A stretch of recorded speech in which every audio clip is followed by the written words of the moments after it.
این داستان واقعی جیکساه. اوایل دهه 1990 میلادی، دیوید پارکر ری یه آدمربا، شکنجهگر و قاتل سریالی بود که به قاتل جعبه اسباب بازی معروف شده بود. تخمین زده شده که اون بیشتر از 60 تا زن رو توی خونه خودش شکنجه کرده و نهایتاً به قتل رسونده و همسر و دخترش هم در خیلی از موارد باهاش همکاری کردن و بهش کمک کردن.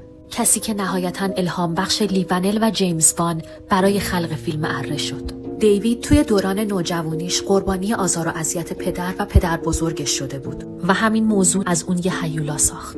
وحشتناکترین و عجیبترین قسمت داستان اون این بود که اون با هزینه کردن حدود $100,000 یه دستگاه عجیب و واقعاً مخوف به اسم جعبه اسباب بازی ساخته بود. این دستگاه مجهز به وسایل پیچیده و مختلفی بود که اون برای شکنجه قربانی‌هاش ازش استفاده می‌کرد. جعبه اسباب بازی حتی مجهز به دستگاه‌های صوتی برای آزار روانی قربانی‌ها بود. زمانی که دیوید می‌خواست با قربانی‌هاش صحبت کنه، صدای خودش رو ضبط می‌کرد و برای اونا پخش می‌کرد و خیلی دقیق و با جزئیات براشون توضیح میداد که قرار دقیقاً چه اتفاق وحشتناکی براشون بیفته.